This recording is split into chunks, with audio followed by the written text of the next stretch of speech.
Oh, hello. Hi. Hi,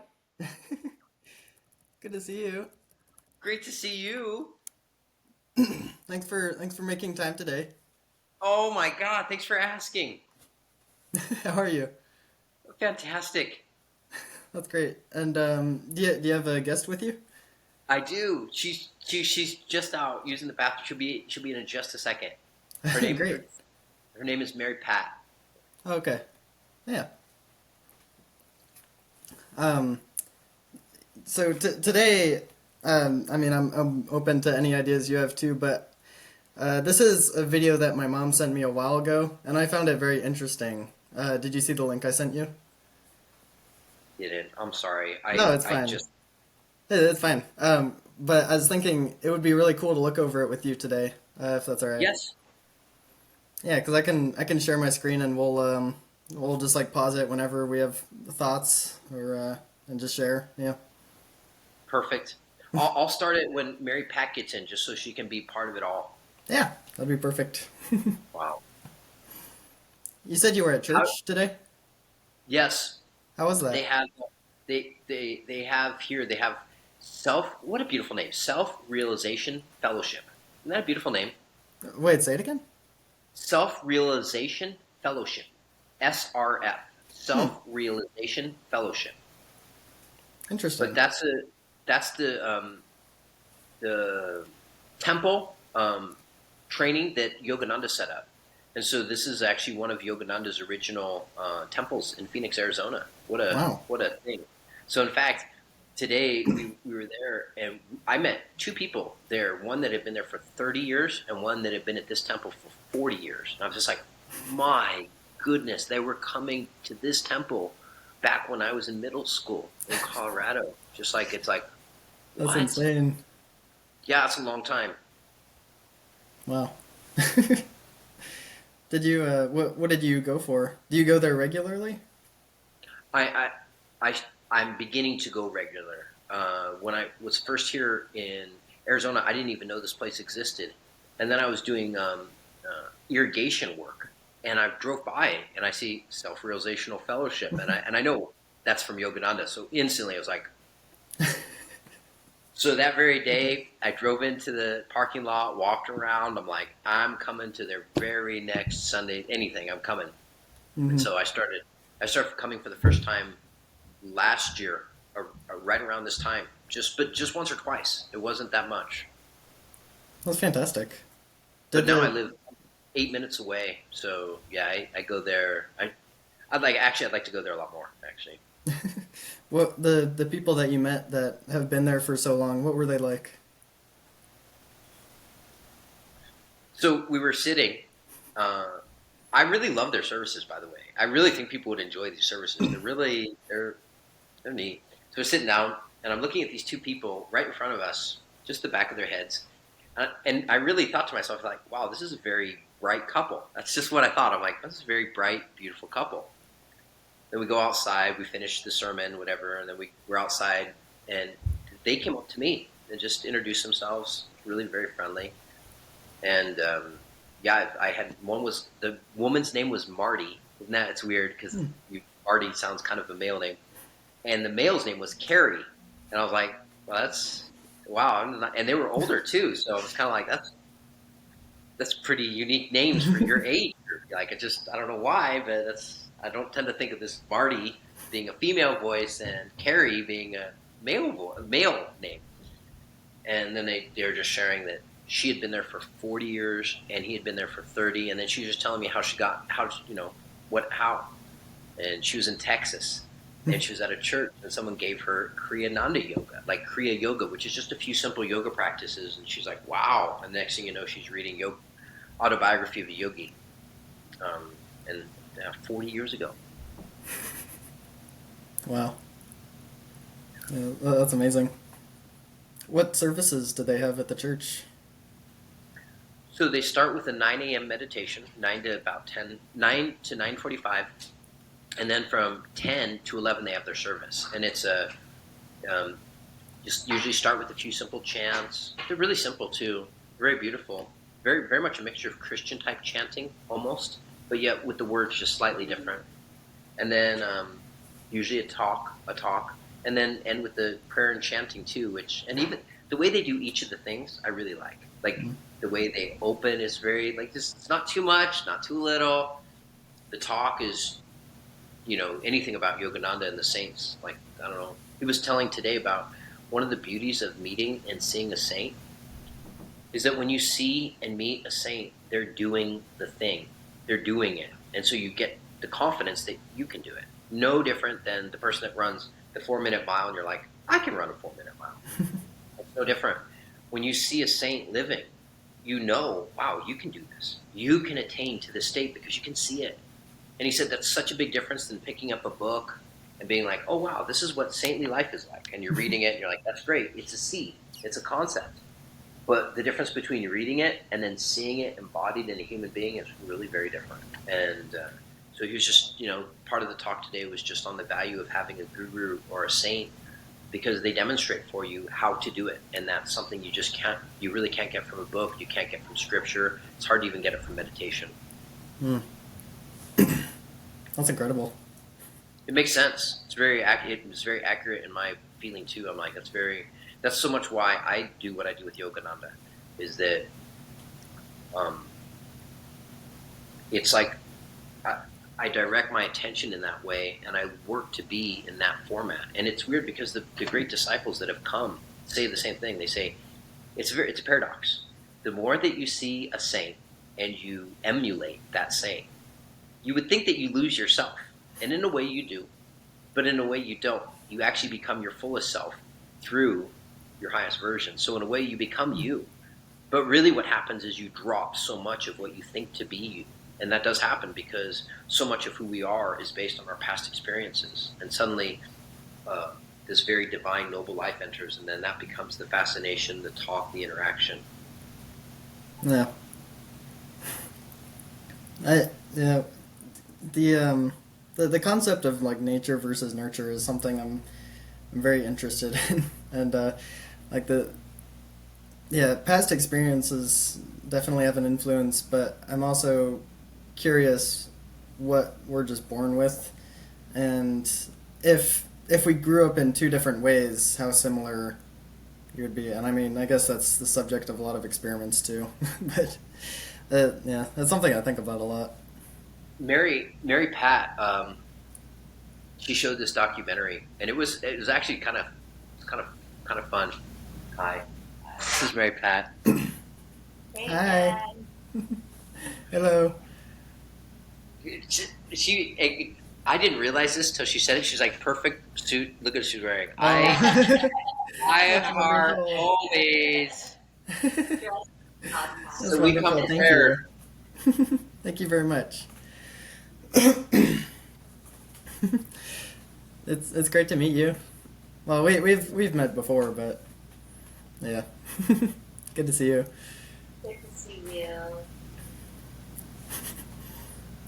What was that? Oh, nurture versus nature. What they did. So in a way, none of this should surprise us because this stuff has been going on behind our backs in the weirdest ways. But what happened is that it was a government facility, and what they did is they took triplets, and the experiment was to put them in different environments, and then but yet certain things were exactly the same.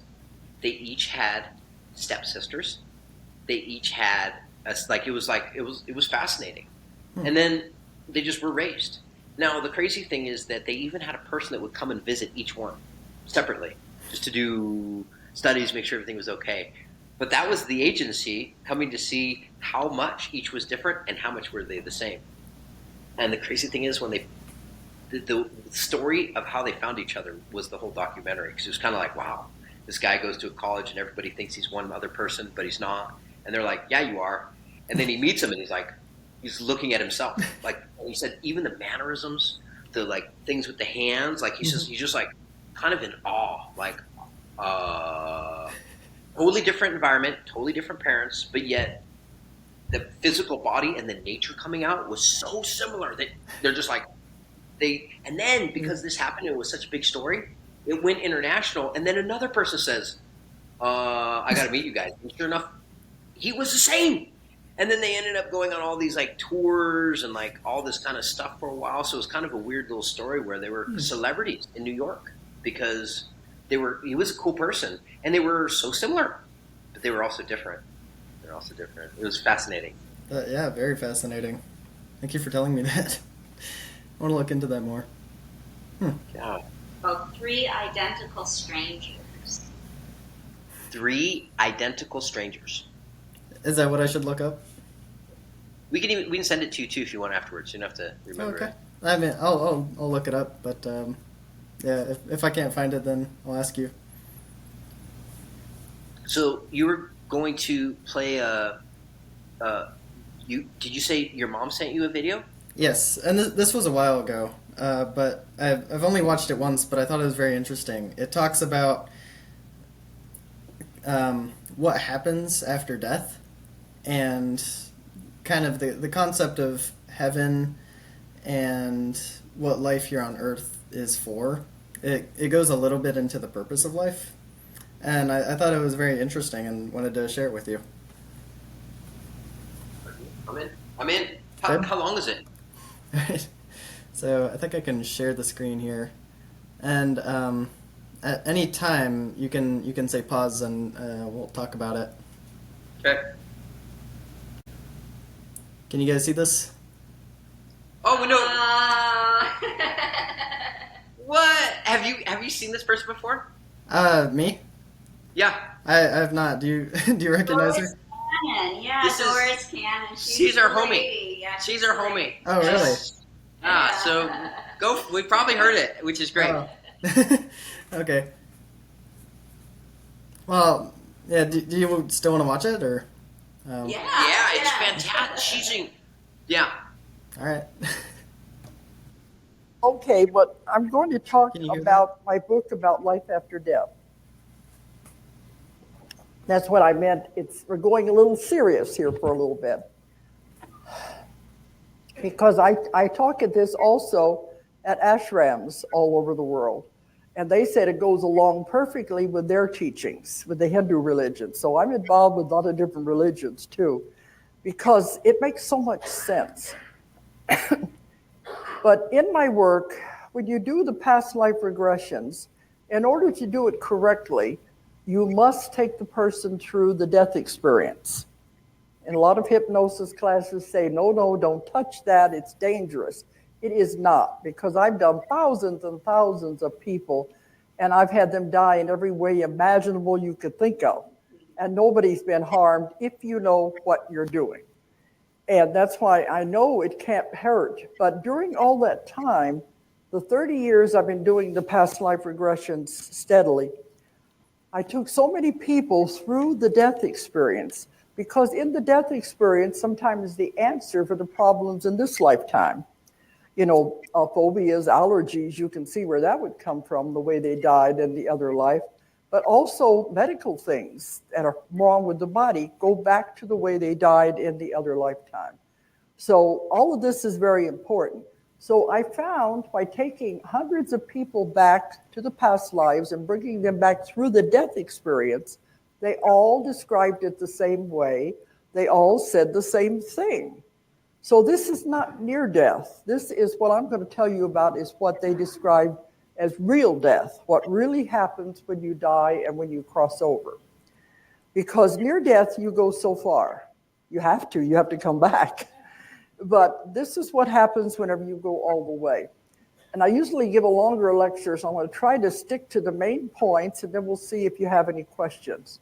Because I encompass just about everything you could possibly want to know in this subject.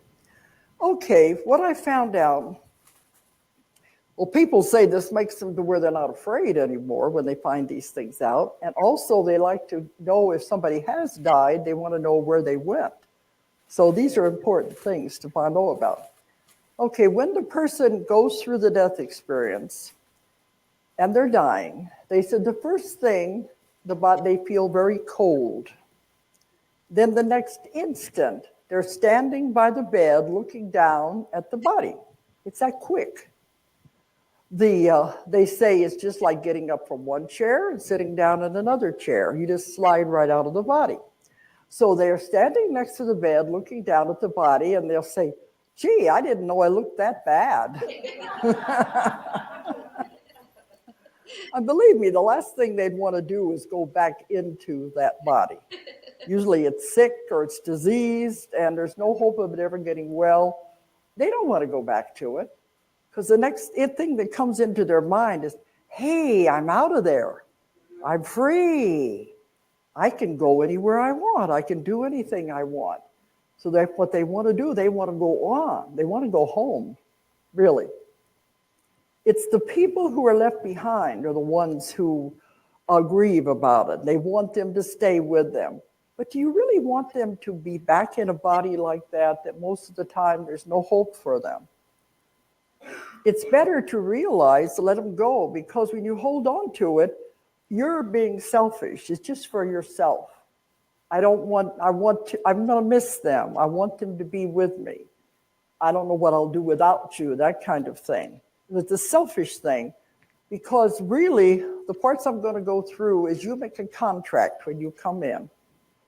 And in this contract, you also make an exit plan. So all of this is planned before you ever come into the life. So the person is ready to go on. They have completed their mission. They have completed everything they were supposed to do. They don't know this consciously, but it is part of a plan. So the person who is grieving doesn't understand that. It's time for them to go. Say again? Is it okay if I pause it for a second? Oh, God, yeah. So what she just said there, that when I first heard that, that was amazing. Like to think about life like that, like it's you're the one who has planned it out, and everything that happens is by design.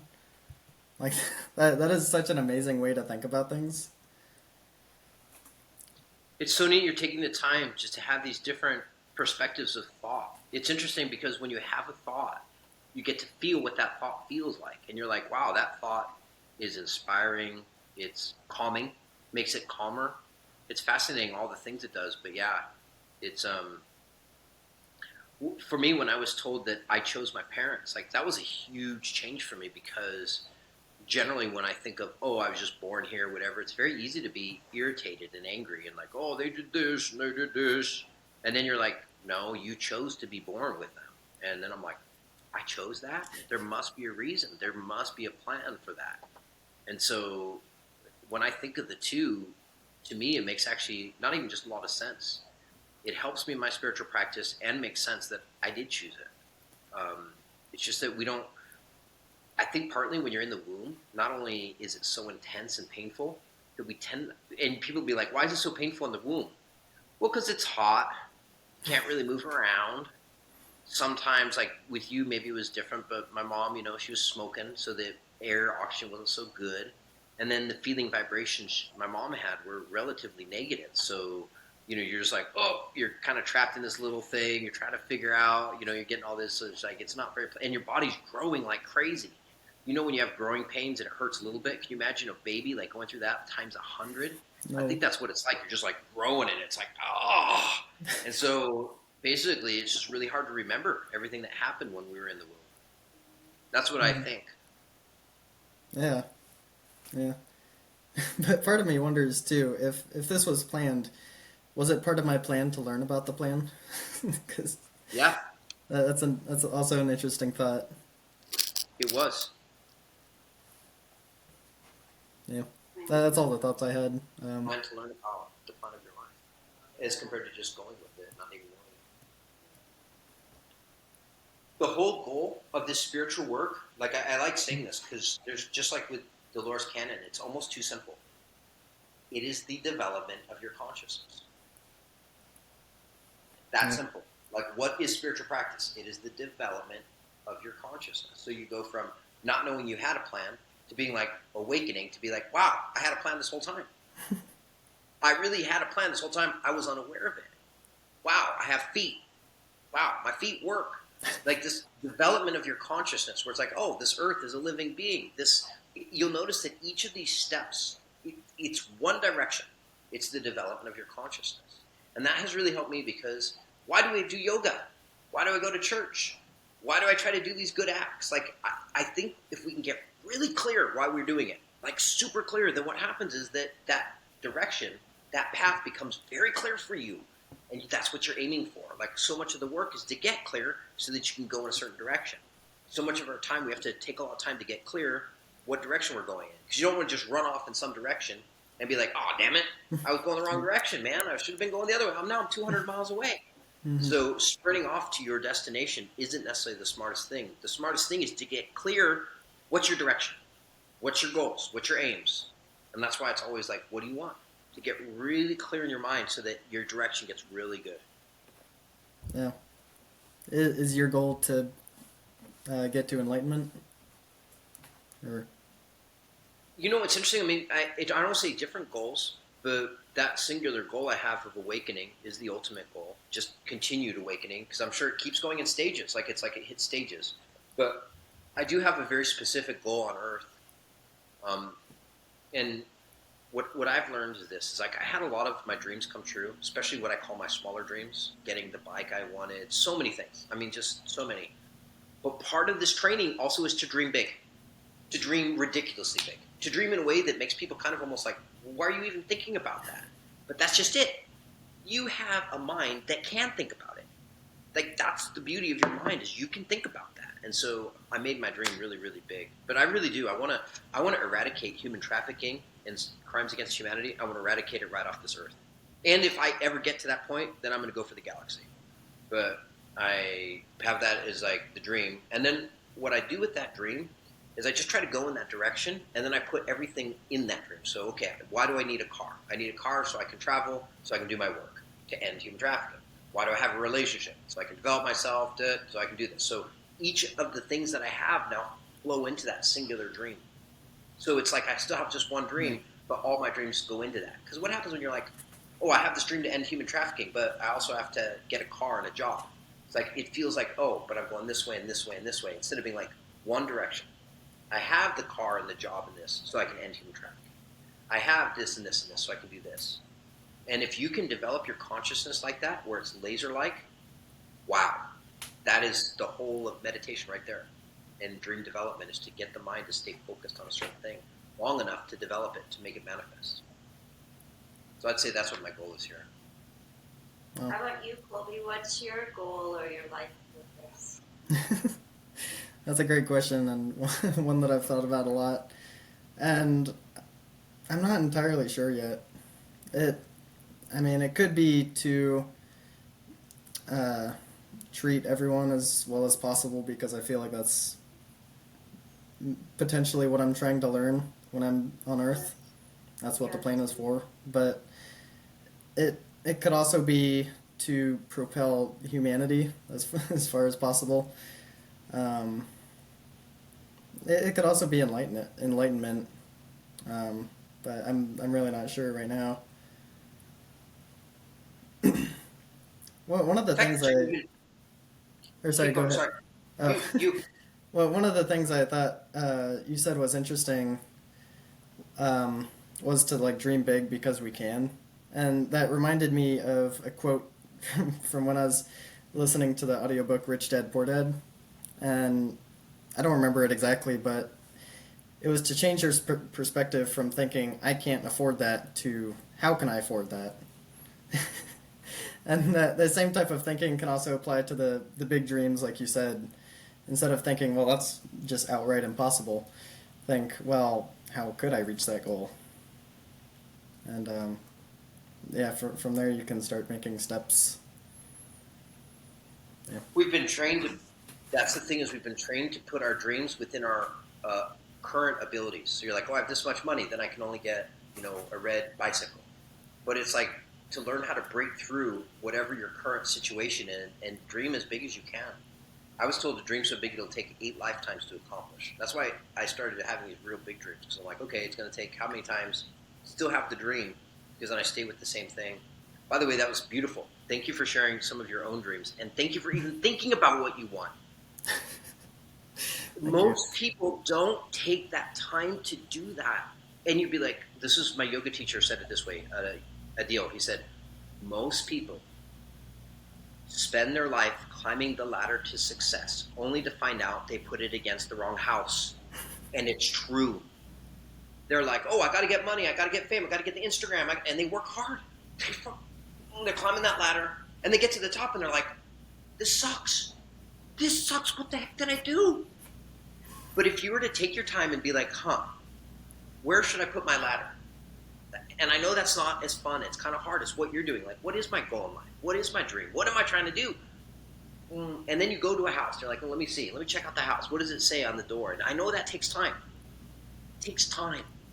But sure enough, you keep figuring out, and eventually you're going to find the house. You're going to find it. And then you're going to be like, you're going to be able to confidently throw that ladder up against the house and climb.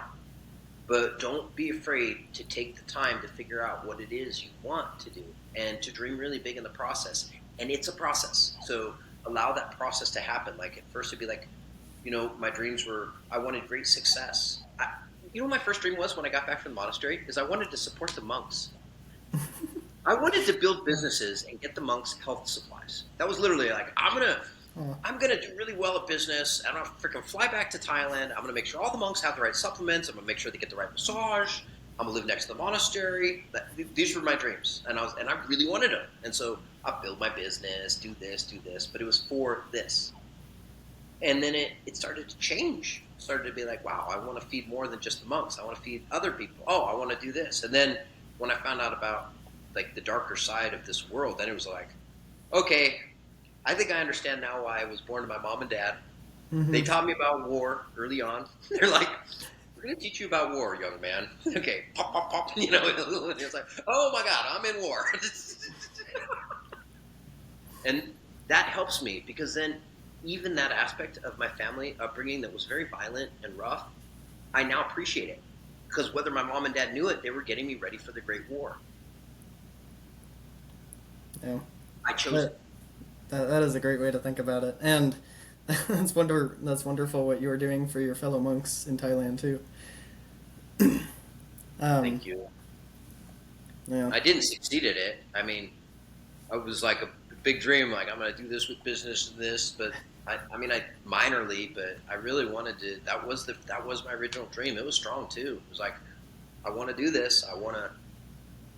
And then it was just as I started really going down that business path, what I realized real quickly is that you don't own your business. Your business owns you. Yeah. Freaking like every day, every night, doing your business, making the calls, doing this, doing that, just doing all this stuff, and it's so easy to get lost. Mm-hmm.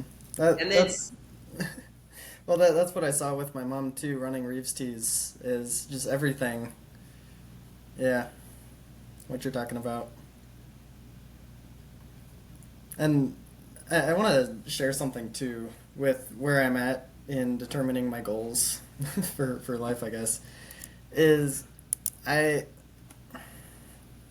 don't know if this is the right way of thinking about it, but I believe that everyone is driven by what will give them the most pleasure or satisfaction in life. And that's not to say like, okay, you're going to go steal a car and that's going to make you happier. It's your own morals and your own consciousness that gives you pleasure for doing certain actions. And my underlying goal would be to have as much pleasure as possible, because with the right mindset, the right morals, then if you attain ultimate pleasure, then that would mean you've done everything good for the world. Did you know that's accurate? That's what you should be aiming for, or that's what I think I should be aiming for. And if I achieve that goal, then that would bring the most happiness. But right now, I'm not exactly sure what the best thing I could do is, if that makes sense. So first of all, by the way, that's Yogananda right there. He calls it the ultimate never-ending bliss, ever new bliss, which is literally a state of consciousness, and it makes sense.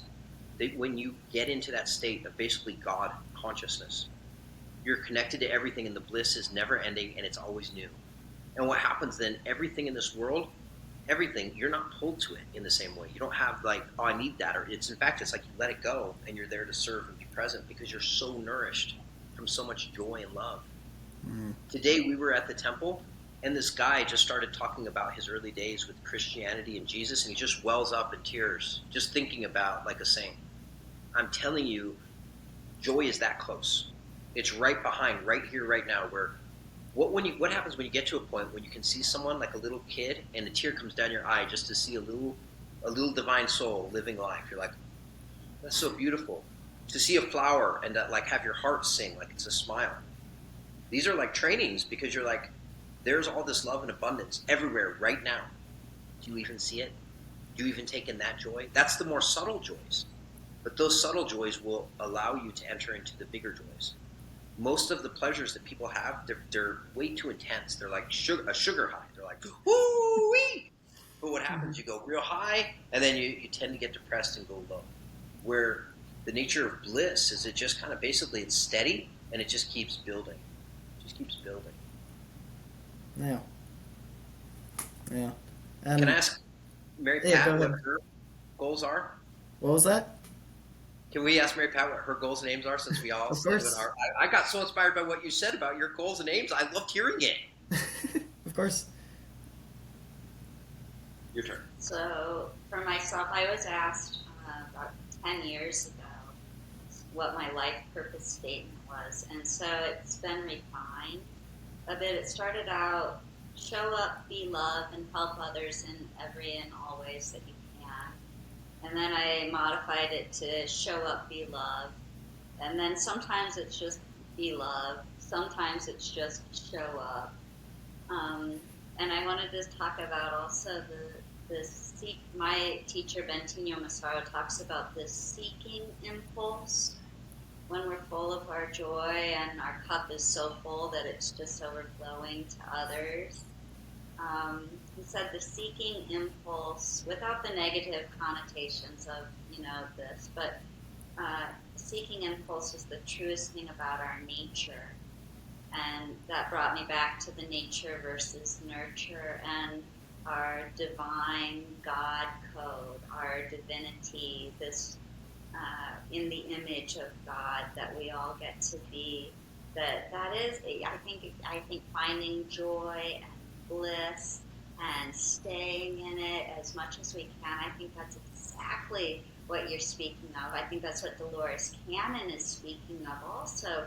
How many people in this death experience looking back and seeing their body and going, oh yeah, I'm so glad I don't have to go there anymore. But how many of us are living our lives this way, right? Like, oh, I really want to do this, but I think I have to do this to get the car, to do that ladder, to get that house, and then we finally get it, and we're like, oh, it's not what I really wanted.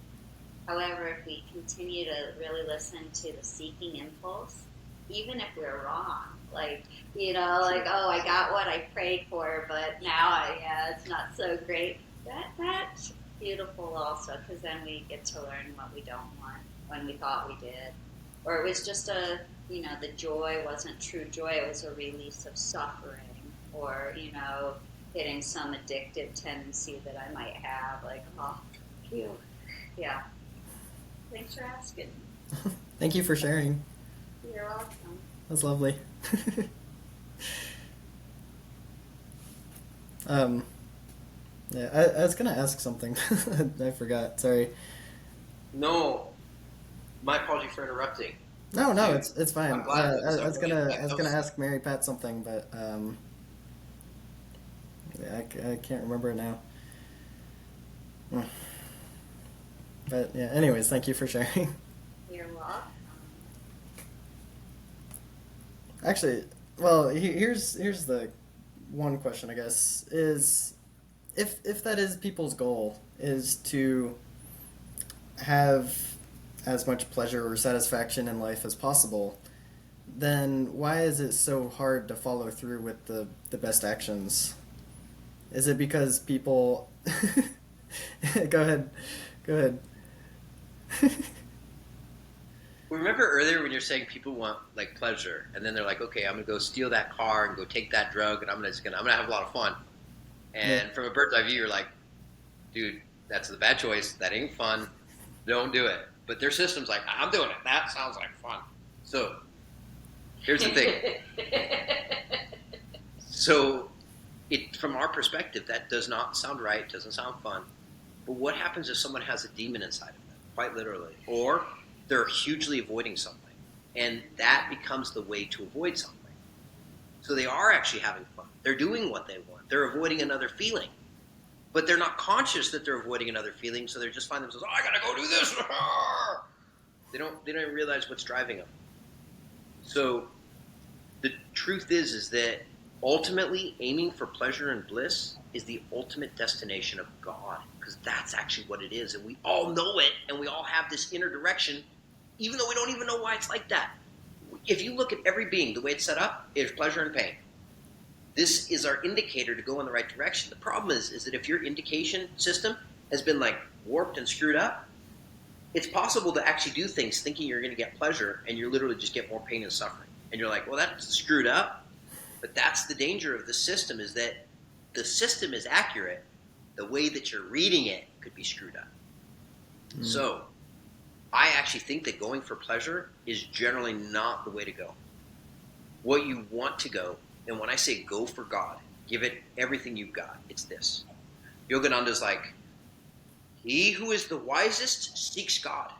The wisest man seeks God. He who is the most successful seeks God. Like, that's out of everything in this life. And when I say God, your center, your creator, like, if you have an earnest yearn, very much like I need to breathe and you can't breathe, you're like, I need it. When you have that type of yearning, that magnetism pulls it in. Most people never get even close to that.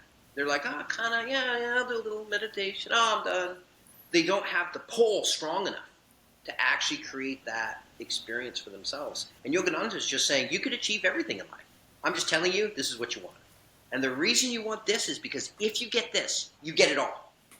Not only do you get God, you get all the things of this material world too, without suffering. But if you want to aim for something in this material world, you can do that. The problem is that even after you get it, at some point you're going to lose it, and that's going to cause suffering. Or you may not get it, and you'll be suffering from that. So, but he doesn't say don't aim for the things of this world. He just says, just know, aim for your center first. Aim for your spiritual advancement first. And that isn't necessarily pleasurable. In fact, sometimes it's just pain. But that's a good pain generally. And I say generally because there's some people that are like, oh, it's good pain that I'm in the monastery and I'm all suffering. It's like, you don't really want to be in states of suffering that much, because you don't want to aim for suffering. That's not the goal of spiritual practice, is to aim for suffering. But you also can't be afraid of it. You can't be afraid of the difficulty. You can't be afraid of the suffering. You can't be afraid of the challenges. You can't even be afraid of death. These are all things that you're going to have to go through on the spiritual practice, which is why it's so hard. Because you're going to go through it all. Thank you. that was a great answer. But interesting enough, the spiritual life is generally very pleasurable. That's another thing that's fascinating. People would come to the monastery and be like, aren't you bored? You don't have TV. You eat once a day. This is all you do. And you know what's weird? I had never been bored in the monastery once. And yet I was bored when I was at home in Greeley, Colorado all the time. And I was like, how is this possible? Like, I'm not bored at all. Because there was always something fun to do and good to do. I was never bored. But at home, I was bored all the freaking time. Just like that roller coaster. Go up, high stimulation, go down. Now, like, bored. High stimulation, bored. Whereas in the monastery, it wasn't like that at all. And so as soon as I stopped seeking pleasure so dang much, my life actually became a lot more pleasurable and enjoyable. And I like the way you said, too, that the pleasure-pain detection system could be warped. I think that's a good way of putting it. It's accurate, but it gets warped, and then we read it wrong. Because it's still real. There's a reason your body's telling you that.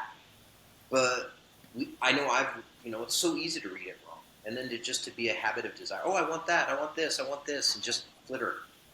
Mm-hmm. I know we're going off track a little bit, but interrupt me if you want to get back to the video. But boredom is a very interesting feeling, isn't it? Say again, what's an interesting feeling? Boredom. The feeling of boredom. Is that specific to humans, do you think? Boredom. What would you say? I went to an acupuncturist one time, and she was doing the assessment, and she was talking about me being an outgrower. And in my brain's lexicon, I'm going through all the Chinese medical terms. What does she mean by this? And then in the English language, what does she mean? She goes, you just outgrow people and things rather easily. So I think as long as I recognize that the boredom is just a guidance system like these other emotions, okay, I've had enough of this lesson, time to move on, sort of thing. Yeah. Hmm. Yeah. It's great having you on, Mary Pat. Thank you for your input too. You're welcome. Um, I find boredom is directly connected to stimulation. Oh. 100%. Because the reason I say that is because when I'm in the right place, whatever, I have to wait, I have to be patient. Nothing bothers me because I'm like, oh, I got to go do this now. And then I'll go do that thing. The meditation, the yoga, it just doesn't matter. I'm like, oh, now I got to do this, now I got to do this. And then when I'm bored, what's the problem? Is my problem is my own mind. Is um, there are certain situations for sure I get bored in. What I notice more than anything, it has to do with unbalanced stimulation. Because what happens is just like a sugar high, like cocaine. Take a little bit of cocaine. I'm not taking cocaine, but take that cocaine, go up high, and then boom. And I was told this is true of ecstasy and Molly and all these things. It's just like you go up, and then you're like, ugh, and then you feel the depression, the sadness. But if we weren't going for these stimulant things, it just wouldn't be like that. There wouldn't be like this kind of high and then low. yeah. I don't think boredom is a bad feeling at all, though. Uh, It's not. It's not a yeah. bad feeling. There. By the way, that's the more advanced way to look at it. It's not a bad feeling at all. In fact, if you can view boredom with neutrality, you're doing wonders. Because again, you're not just then acting on it. Oh, I'm bored. I'm gonna go do this. You're like, that's boredom. That's actually how you're supposed to treat it. Boredom. What's boredom like? Where do I feel it? How does it? Why is it that And then you dissect it. But most people, when they get bored, what do? They act on it. Oh, I gotta go do something. Gotta go. Hmm. Yeah. Is it okay if I play the video now? Okay. Thank you guys for your input. This is heaven. Very, very interesting talking. They are going back home. And you have to continue with your life as part of your plan and your contract. Anyway, the first thing they say is, oh boy, I'm out of here. I'm going to get to leave. I can go home. And I've found you are never alone. This is one of the greatest fears people have. They think when they die, they're going to be alone, going into the great unknown. That's not what happens. You are never alone. You're never alone when you're alive either, but you don't realize that. Because when you come into a lifetime, you have a guardian angel, if you want to call it that, a guardian angel or a guide that is assigned to you specifically. They have to be with you your entire lifetime. They have to take care of you. They have to be there for you. And they love to help you, but they can't interfere. They can only help if you ask for help. And if you do, boy, do they take over. But sometimes it can be a deceased relative that is assigned to you to be your guardian angel. But you do have one. Pause. And if your life gets a little complicated, you may. Go ahead. I really appreciate what she's saying right now, because today at Self Realization Fellowship, they said there's a huge difference between reading scripture verse and being in the presence of the saints. And and she's talking about this direct transmission. When we can realize we're already dead, here we are, now to observe all these others that have been with us this whole time. And for myself, I was sharing with Patrick that I've been psychic my whole life. So, but I've always gotten hits from the more robust characters.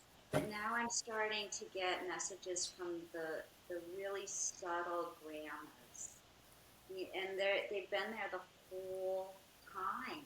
but they were so subtle, and I was so busy entertaining myself and not being bored and all of these things. And now this real gentle, subtle is coming through. Thanks for letting me share. Yeah, of course. I'm curious. What do you mean when you say you're psychic? So when I was in third grade, I would tell my mother stories from her sister who had passed. And it was stuff that a kid shouldn't know. And so I knew that I was getting messages from the beyond. And it was okay to tell mom, hey, I got this message from Jesus, or I was talking with God. That was like okay in the Christian upbringing. But when I said, hey, Aunt Deeding told me blah de blah, that was a little bit freaky for my family. Hmm. Yeah. Oh, that's incredible. Yeah. Thank So you. you can sense people who have passed on and communicate with them. I have, yes. And what she's talking about with the death experience, where they move on beautifully because they no longer want to be in the body. A lot of the ones that do stick around, it's because of what she said, where there's someone that's just really needing them to stay, holding on. And sometimes it's them, like the dude's like, hey, I tried to finish this bathroom project for my wife. I'm still working on the bathroom project. And so they're like energetically still here somehow instead of just making this beautiful transition. Hmm. And do you? So the person who's passing, they get to choose if they're ready. I think so. I think so. Just like we get to choose who our parents are, how we come in here. But just like if you know that your sister or your brother are calling from you and they need you, but you still have this podcast with Uncle Patrick, like you might be late, right? Like you might hold off a bit just because you hear them calling you. I think that's the same way. It's all love. People just wanting to be loved. Hmm. Thank you for sharing. You're welcome. Pat, do you have any comments or? I'm enjoying listening right now too. Yeah.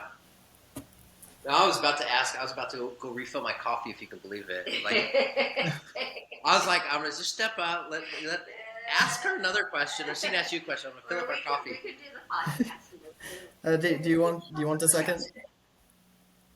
You can go grab coffee. That's fine. You should grab it. Okay. Can I grab you one? Yeah. You stay here. Like Okay. let. All right. This is heaven. Thank you. Thank you, Pat. Thank you, also, Mary Pat. You're welcome. I want to hear more about your psychic ability because I've never heard of anything like that Me before. too. So, I've been hired as a medium for people that have lost others and they want to connect. I've been hired to do house clearings when there are spirits that are kind of yucky. Hmm. Yeah. So they're Not everybody wants to talk to me, right? Like, so it's just like on this plane, right? Like not everybody wants to talk, but yeah, sometimes. that's amazing that they're. So it's not just like ghosts, but there's spirits that can reside and hmm. Yeah, for sure. The human kingdom, I have a real big connection with the fairy family and some intergalactics. There's a community called the Pleiadians, and I Say that really again. love. Have you heard of the Pleiadians or Mm-mm. Pleiades? Yeah, it's actually written in the Bible about Pleiades. It's written a lot of texts. But yeah, just these beautiful, loving beings. Very much like I don't know if you have a Jesus connection. I have a Jesus connection. So this sort of just all loving energy. Wow.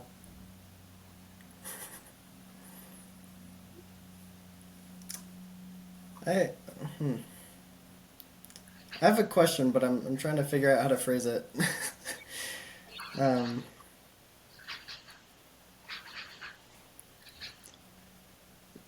how do you think about I don't know. I don't know. It's just I'm looking for, I guess, a role model on what it looks like to be loving to everyone, even if they do bad actions. And I'm wondering, like, how do you react to people who are being rude or you think don't deserve love?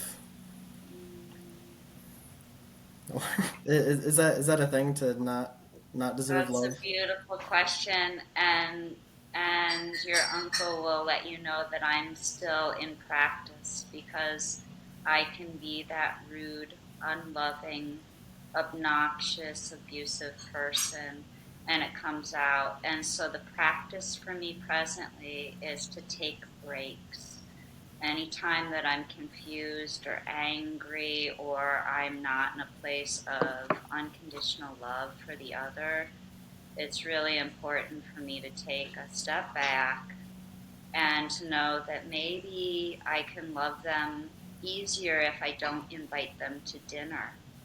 I can love them easier from a distance, especially like parasitic stuff, right? Like Hmm. I love parasites, but I don't want them in my gut, right? Yeah, they have a Right. purpose, but not here. So that's where I'm practicing, my first reaction when you asked was I was going to tell you to just look in the mirror because I see you as this example. Thank you. Well said. And I don't know if you hear your uncle back there, but he's like, yeah, yeah, that's it. He concurs. Just look in the mirror because you got it. What makes you angry? If someone is like not um, I don't know, not treating you the same way that you're treating them, or if they're um, making promises that they can't fill, or what. Yeah. So I have to forgive myself for believing them because they obviously don't know what they're saying and they are confused and misinformed and um, yeah, because I get into that loop of well, they should be this other way, and I can drive myself crazy waiting for them to be that way or being angry at them for not, and to see where they're at in their process. That this is just where they're at, and I need to again back off of it and not depend on them for saying they're going to show up at 8 o'clock because I know that that's not their MO. They say that, but generally the people that do that are people pleasers and they overcommit, and it's all out of love. They really want to do it, but they just can't follow through with their word or their commitment because they just can't function in that way. And so I have to first forgive myself for believing them when I've already been shown by them that that's not how they function. Yeah. A little bit out of. I was gonna. Yeah, please. Um, when I was over there, and the thing about love, when I heard your answers, what your goals were, Colby, I can't tell you how my body got happy just hearing your goals because they're unbelievably powerful and divine, especially for your age. most most young men and women your age are not thinking these thoughts. They're not. Even if they're going to religion, they're like, oh, I want to, this or that. But very, very elevated, what we would call spiritually elevated thinking. Which naturally, the thinking or thoughts are things. So if you think in that way, you become that literally.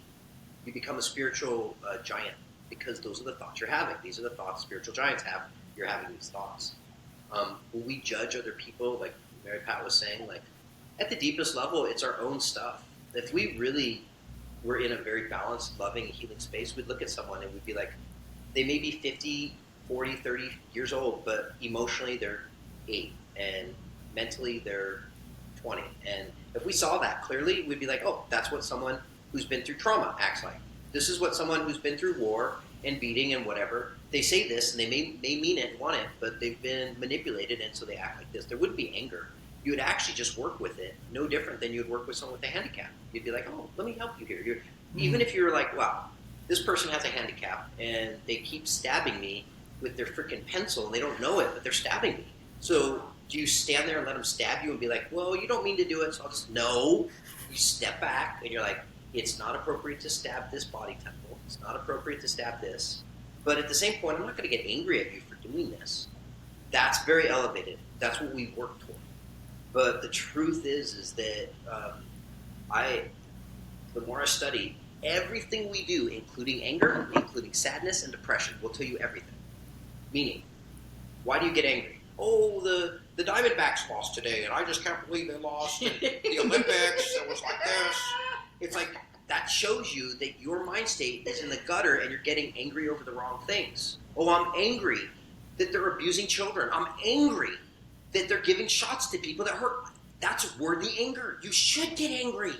If you're not, something's messed up. And so, same is true with like all of the feelings, is that if they're applied in the right way, they actually show that you're evolved. And if they're applied in the wrong way, they show that you're not doing so well. So even those are just indicators. And if you have the consciousness to pull yourself out and look at it, you get it all. And that's why I say again that the awakening of your consciousness is spiritual growth. That's why that comes down again, because then you just see it like a working pattern. You don't react to it. You don't get caught in it. There's a distance from it. So you can see it, know it, and then reapply what you know and love to it, as compared to just reacting. Action as compared to reaction. Mm-hmm. Mary Pat, what you said too. It's important to remember to love yourself while loving others, and that's kind of what I got from your message. Is you have to take care of yourself, but like even though they're trying their best, they can do things that make you upset, but you shouldn't be angry at them for it. Yeah. So, thank you both for sharing.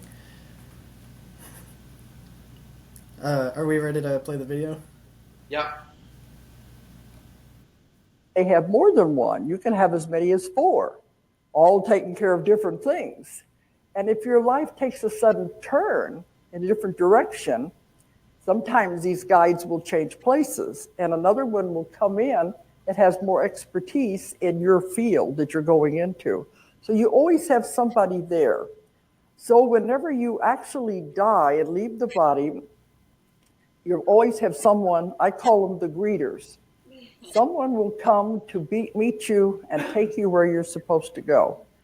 Now, all of you have probably been with somebody dying in a hospital and they see unseen people around the bed. Have you ever had that happen? Usually it's deceased relatives. They see them standing around the bed. This is very real.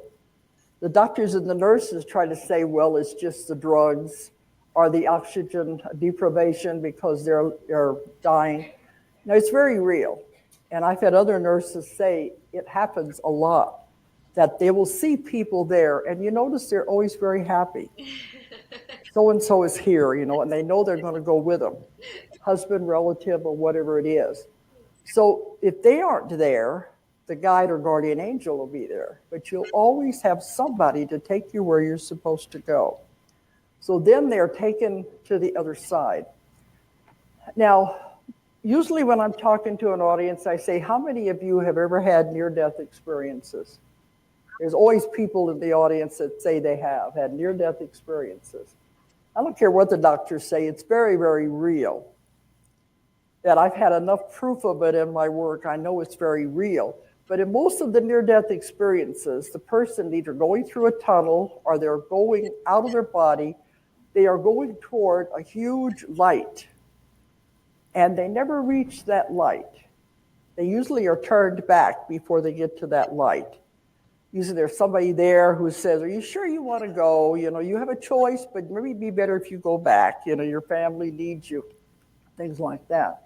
But sometimes there's someone there to give you a choice if you want to return or do you really want to go on. It's your decision. But whenever they decide to go back, they never go all the way to that bright light. I found out what that bright light is. This is why they don't actually die, because they don't go all the way.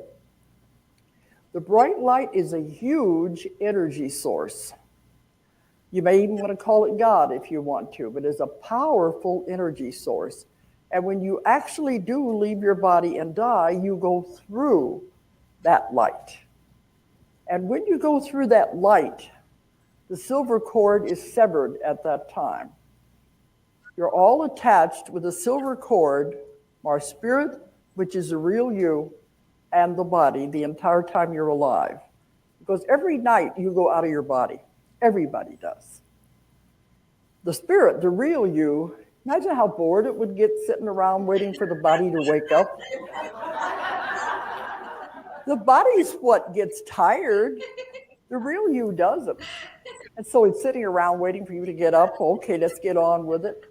As soon as the body goes to sleep, you're out of there, having all kinds of adventures. You're going to the spirit side, you're talking to your guides and your masters and getting instructions, or you're off anywhere you want to go in the world, seeing people, looking in on them, whatever you want to do, or you can go off to other planets, other Can I pause it for a dimensions. second? You do this every night, but you don't know it because... I wanted to ask you too. Have you had dreams before where you've talked to someone in your family who has died, or maybe a friend or something in dreams? Yeah, oh yeah. Well, this whole time yeah, I kind of remember when mine kind of really started happening.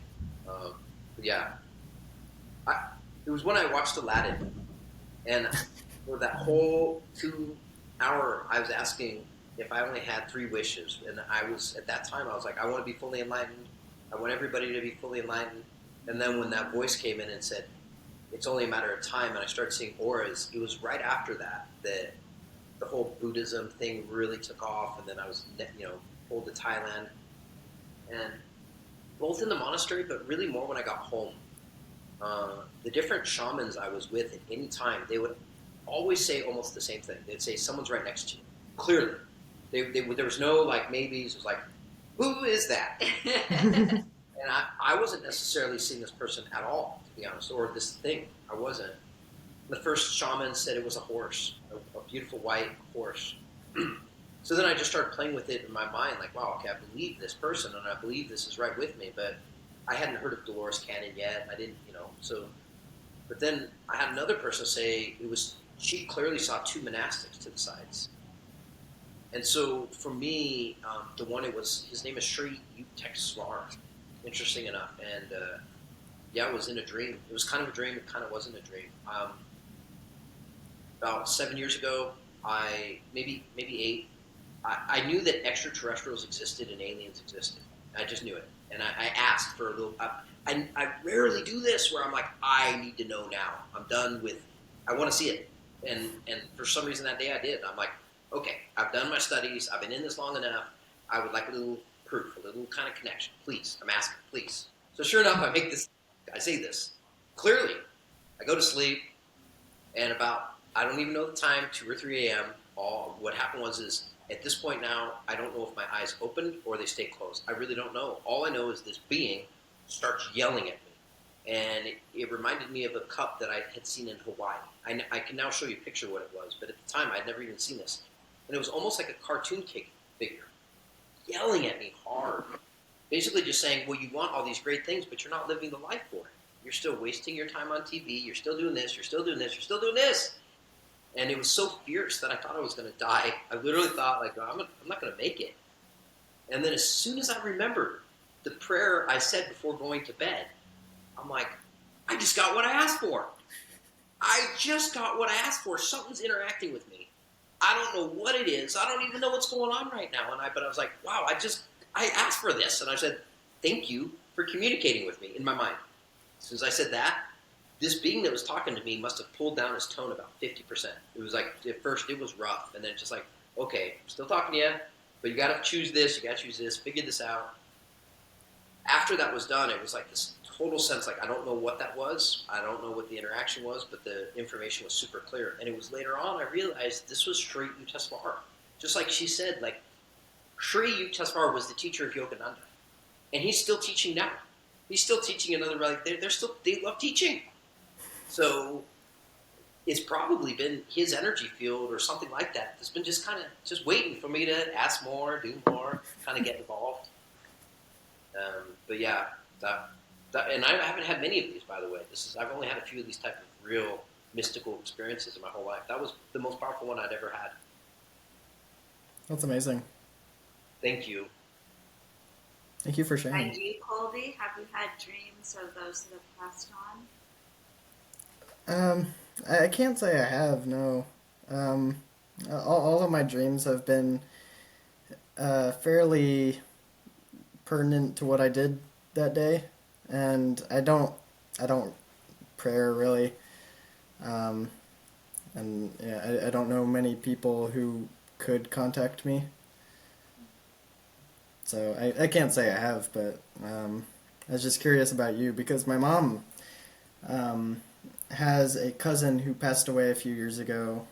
I call him Uncle Todd, and he comes into her dreams a lot, just to talk and share love, and yeah, I thought that was wonderful. What about you, Mary Pat?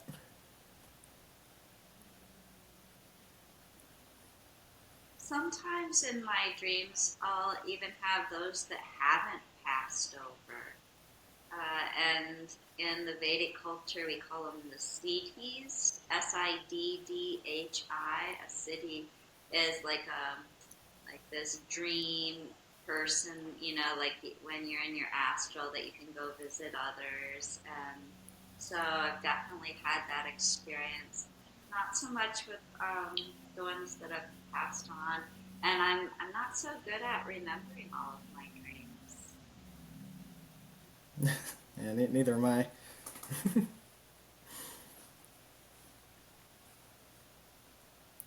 I'll play it now. Okay. Well, you're not supposed to know it for one thing, it'd be too confusing. But the only way you remember is if you have dreams of flying or dreams of strange, unfamiliar places. So we're off having all these adventures every night.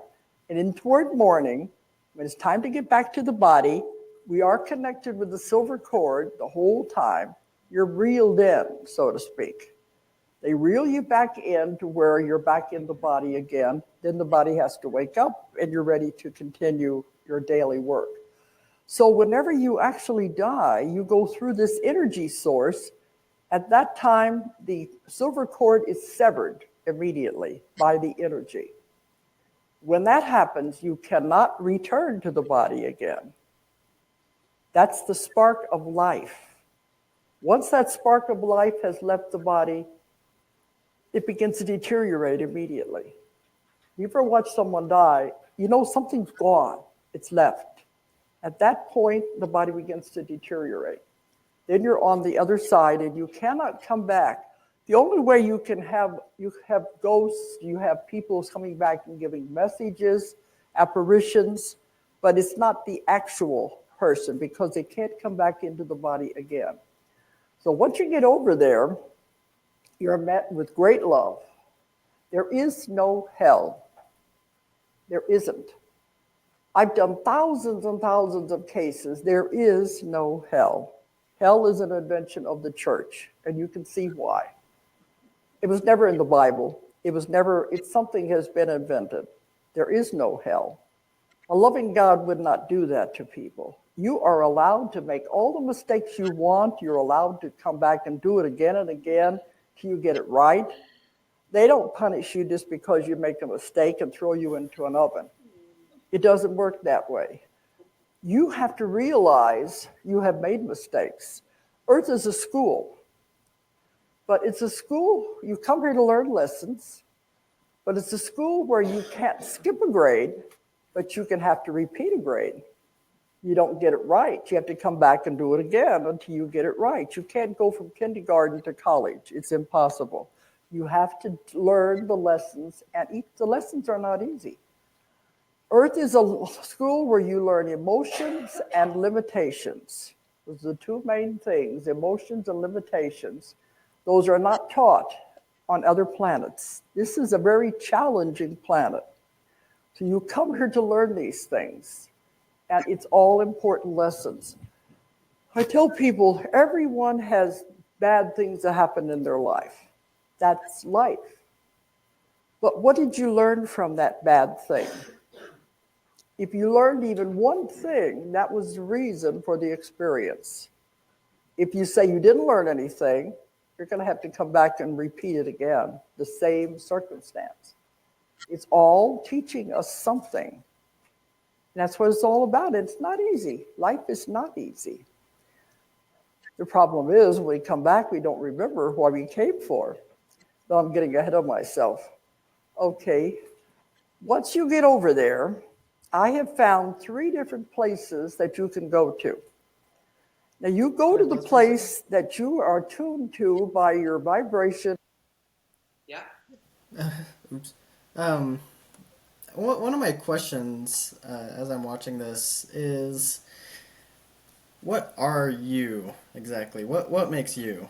Because when you die and you pass on to this alternate existence, then perhaps you retain memories and you get memories you had before you came back to Earth, if that makes sense. And then when you come back to Earth, you lose all of your memories, and you're just starting fresh again. So I'm just wondering what is the thing that's transferring from like this heaven to Earth? Is it your personality or your your soul? I'm really not sure, because I feel like memories make up such a large part of what you are, and when you lose those, um, I just don't know what's left exactly. Does So that make sense what I'm asking? you come back with your habits, especially the strong ones, and the human, the being is the soul, meaning it's clearly a soul. It's like your fingerprint, and yet it's not necessarily your memories, your body, any of these things, but yet your soul, your energy format creates your body. That's why your body is even its own fingerprint, quite literally, unique frequency, you could say. So the body is a reflection of the wholeness, really, of who you are, and that's why when you come into the wholeness of the body and all it can do, you're coming into to a higher state of connection with what we might call your higher self. But clearly, there's certain things when you die that they're not really part of the process that goes. Our ego, our personality, these things are quite literally like, they're the ways that we interact with this environment world, but they don't necessarily go with you into your next one. You start a new one and you start a new personality, a new ego, a new this. And yet what clearly does go with you is your strong habits. And that's what each life, I mean, regardless of whether you lose the conscious memories, you could say the memories that have been instilled into action, those will come back again. And so those then become your great wealth in your next existences. Because the inclination, your inclination to think of God, your inclination to do your best.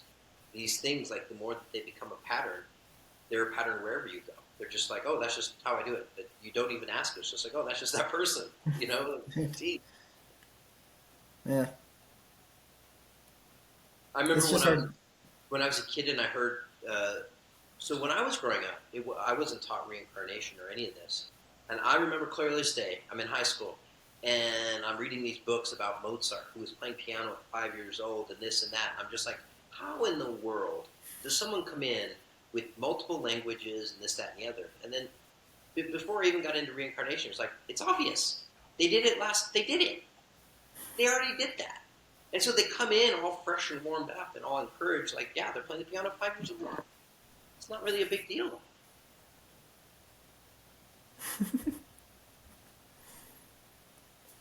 Yeah, I'm not sure. But I yeah. like the Mormons' take on it. They say that our essence is very similar to a hand. To a Our what? divine. Say that again? The Mormons have an interesting analogy for this that I like. They say that what you said, the alternate self, or the one that goes on that's beyond this body. They say that that's our true nature, our true source, or our divine. And they said if you can imagine that being the hand, and we're, all connected with the body, right? But our individuation, our spirit, it would be the hand. And that when we come into this life, it's like putting a glove on. And then when we release from this life, it's like taking the glove off. It's not necessarily that it's an alternate us, it's just our highest expression, which can't really be contained underneath with this glove on, so to speak. That's an interesting analogy. Yeah, I like that analogy too. So the person that comes back to Earth is your learned self, is the culmination of everything you've learned in past lives, and this is just like a next stage, or could it be that this is an entirely new person who does not have any past experiences, and they are just there to learn a lesson that, I believe that to be well, so. I've birthed 4 children, and child number 2 is a very new soul.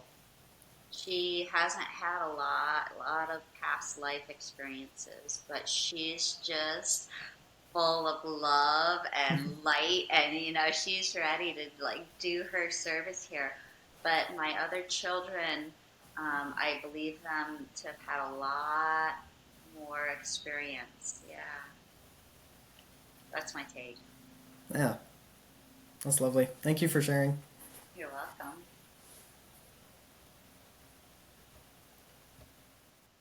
And your frequency, because you can't go to anything else. You have to be vibrating at that frequency.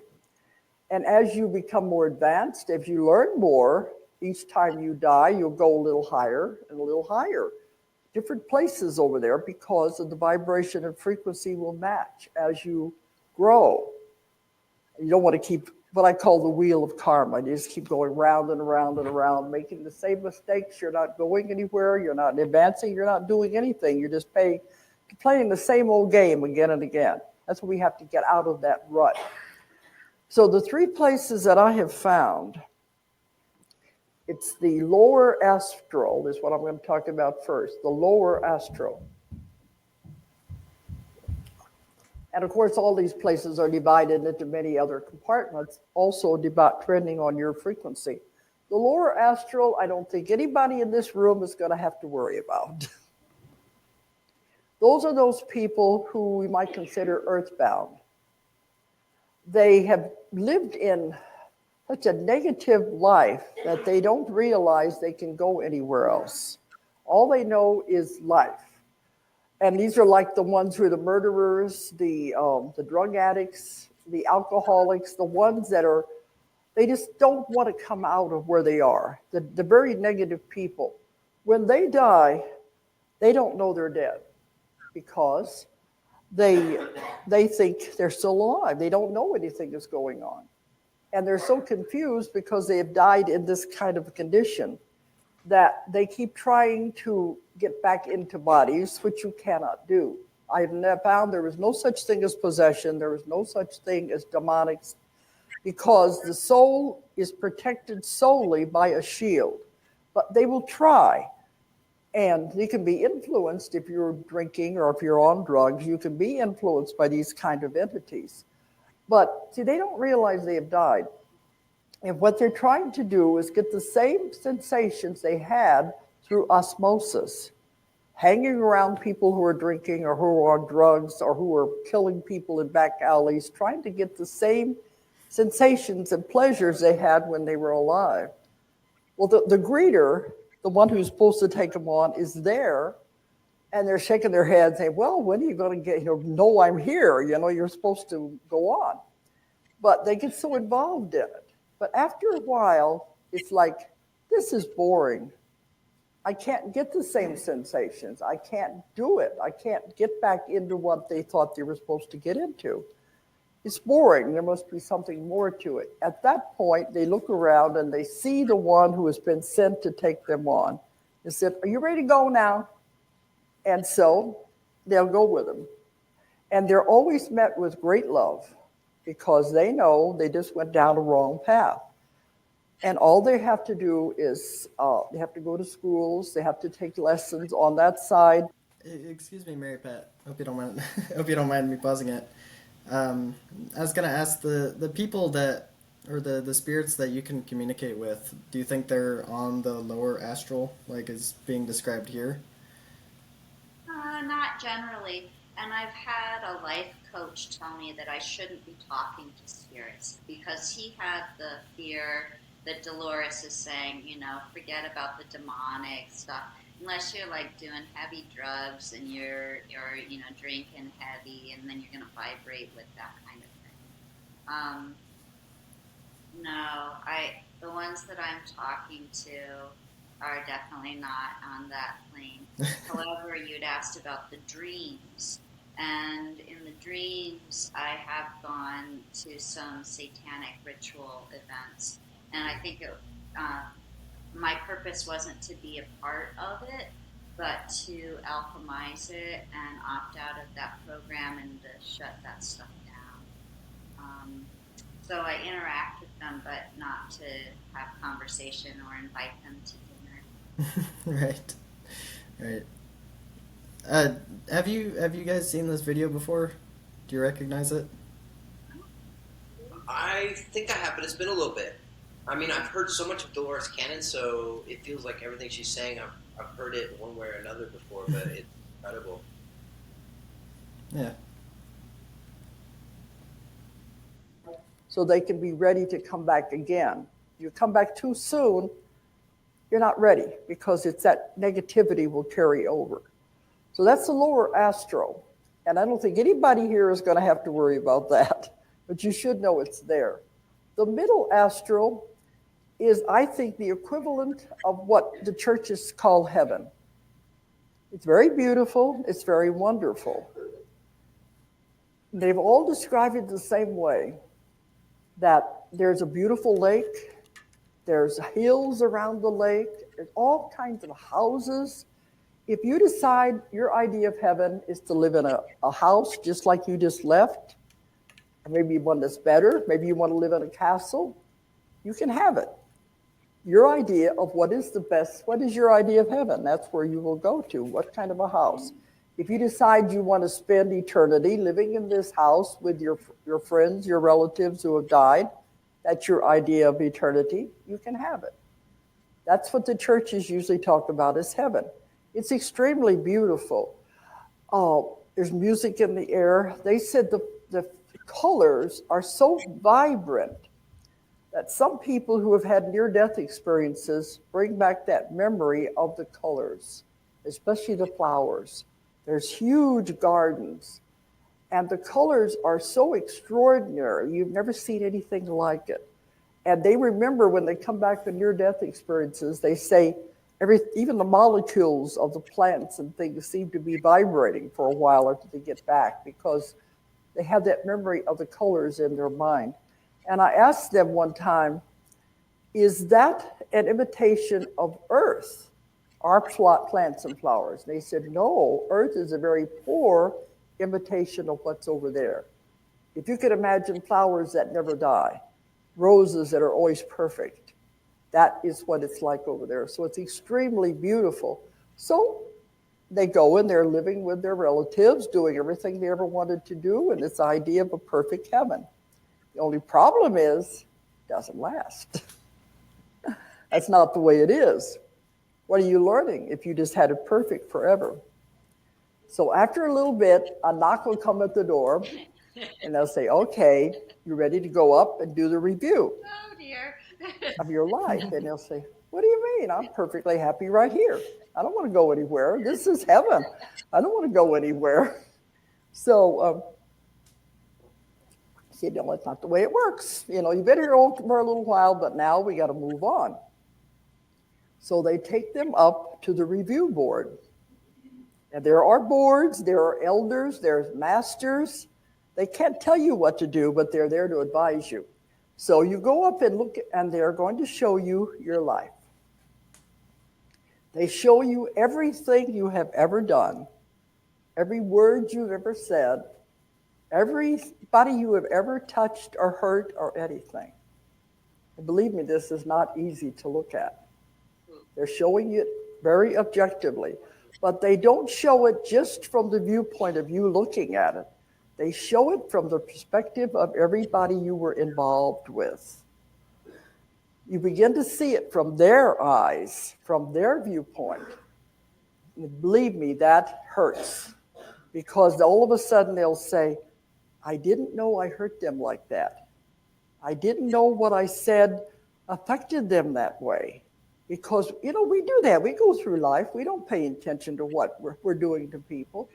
But over there, you see it. And you see exactly what you've done and exactly the way it affected the other people. I think if more people understood this, we'd be kinder to people, knowing it's going to come back on us, because you don't put yourself in their position. But if you see what you have actually done to that person, then suddenly you say, I've got to repay this. This is what's karma. I can't let this go by. I have to do something to repay what I have done to that person. So then you talk to the other soul. You'll say, well, we didn't do such a good job, did we? And we ought to go back and do it again. This time you be the husband, I'll be the wife. You be the mother, I'll be the child. Because you can switch roles around any way you want. It doesn't make any difference. It's all play anyway. It's just a game. It's all a play. I've had people go through the death experience, and when they're up on the other side looking down at it, they'll say, it was just a play. I see all the actors in the wings getting ready to come on and play their parts and put on their costumes. It didn't mean anything. But they said, when I was there, it was so intense. It was so much emotion. And I was in the middle of all of this. But they said, from over here, it's like the blink of an eye. You can look at it from two different things. We get caught up in the illusion. These are the things that are important for people to know about. And it is just a game, just a play, but we're playing different parts. You have a body, you are not a body. This is just a suit of clothes, I call a costume, you put on to play this part at this time. The next time around, you know, suits of clothes, no matter how much you attach to them, how much you like them, they are going to wear out. You have to eventually throw them away. And when that happens, you just get another suit of clothes, another costume to play the next part that you're going to have to come back and do again. So you have to make these plans, and you have to make your contract with these people. Okay, let's go back and let's do it again. Let's try this time. Sometimes they've gone through a series of lives with the same people making the same mistakes again and again and again. And it's finally time to tear up the contract and say, it's not working. Let's just forget about it. We tried, but it's not working. So this is what happens in the middle astral. The upper astral is my favorite place because I love knowledge. I'm so curious. I love research. I want to know more. The upper astral is where the schools are. And the Temple of Wisdom complex is my most favorite place. And you got to remember, in my work, I've heard hundreds and hundreds of people describe these same things again and again and again. If they all describe the same things without knowing what the others have said, to me, that gives it validity because it's like a scientific experiment. but they describe the Temple of Wisdom complex. It is composed of many different parts. They're like huge temples. They look like Roman temples with the big pillars. Well, one of the parts that they talked about is the healing temple. And I was told I could do a great service to people to let people know about this because you don't have to die to go there. You can go there in meditation. You can go there in your dreams at night to the Temple of Healing. And they showed me long lines of people lined up. They've just died. Go to the Temple of Healing first, like a cleansing, before they can go on to where they're supposed to go. And as they come in, there's always a guardian of each one of these parts. And the guardian of the temple, the greeters brought the person in. They take the person into the center of this dome-shaped room. And the top of the dome is full of beautiful stones, every color you can imagine. And the light comes down. It is just beautiful, shining down on the floor. And the person stands in the center of this and is bathed in this beautiful light. And what it does, it takes away any residue of anything that you've gone through, maybe the death or anything you've gone through in that life. It just washes it all away so that you can go on to where you're supposed to go. But they said if people wanted to go there and be healed, they could also picture it and go there at night. Because they said they can tell the ones who are not dead. They see the silver cord trailing behind them. And they know that they're there for a different reason. Another part of the Temple of Wisdom complex is the tapestry room. And I've written about this in many of my books.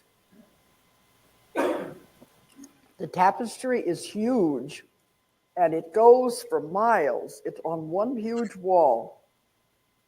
And the people that have seen it said it's almost like it's alive. It's a fabric, but it's like it breathes. It's almost alive. And in this tapestry are many, many threads. Every one of you has a thread in the tapestry. It's the thread of life. And it's the story of your life is in these threads in this tapestry. And it shows how it all interweaves and all interconnects, how we all affect each other and how we're all connected together. So it's like you're one, but you're also everything. So everybody affects everybody else in some way as it all interweaves. And they told us that it'd be very important for people to realize you don't know how much you affect other people. What you say, what you do affects everyone in your life. This is because we're all interwoven and we're all affecting each other. So the tapestry of life is very important. You can see we're all, once you understand these things, there's no prejudice, there's no judgment, because we're all the same. We're all trying to learn something and get out of this rat race off of the wheel of karma. We're all here for the same reason in this school. You can't judge people. They're just at different stages of their growth and different classes that they're taking. So the tapestry is very important. And it's been explained in several of my books, if you've read mine, about that. What happens when people go into the tapestry and go on the other side into our concept of time. Okay, my favorite place is the library. Could I pause it for 1 second? Because every time I So, there was a lot of interesting things she said there about the middle astral and then the upper astral. Something she said just a minute ago, though, about being in the rat race and the wheel of karma. I'm wondering if that means that a perfect life, if there is such a thing, is one where you don't feel the need to come back to Earth to fix anything you did in your previous life. And, well, I don't know. Do you think that would be the end goal? And should we aim for that?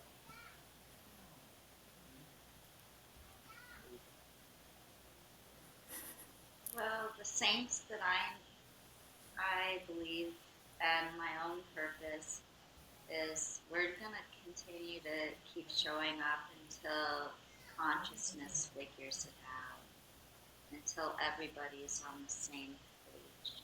And I've had a teacher that says the latest incarnation of the Buddha is not a person but a community. And it feels like it's time when we're all on the same page, then we don't have to keep coming back. That's interesting. So, well, if we're waiting for people, then we could come back to Earth, or, well, I don't know. Pat, do you have any thoughts on that? No, no, not any extra, not anything. I think that would add clarity. I was still digesting what the lower astral, the middle astral, the higher astral, the different realms. Like, yeah, it's kind of I'm in absorption. That's what happens when I listen to Dolores. I'm just like, Well, and I love what she said also about this plane being an example of heaven as opposed to heaven being an example of this place. Because she talks about the healing temples. And I believe that a lot of these temples were like the beautiful stained glass is actually sacred geometry. If you look at the frequency of sound, I believe that these were sound generating portals that have now been filled in by glass, but that these places of we're calling religion were actually healing centers of vibration. And then she got into this fabric. And when I showed up last night, Pat and Ali were talking about the frequency of different fabrics: linen, raw cotton, hemp, silk. These are all high vibrational frequencies. And in my age growing up, we even called it the linen closet. And in hospitals, they would have the linens because they knew linen was a healing frequency. So now she's talking about this tapestry that we're all so entangled. It's so beautiful because I believe there are some that have reached enlightenment. But you're showing up here, Colby. You're coming back again to help all of us, to remind all of us. So I highly doubt you have too much more work of your own to do, but I feel like your heart is here to help the rest, the collective, so that we get the message and we can move on. Thank you. Yeah, I mean, I know some things I could I could work on personally, but thank you. Wow.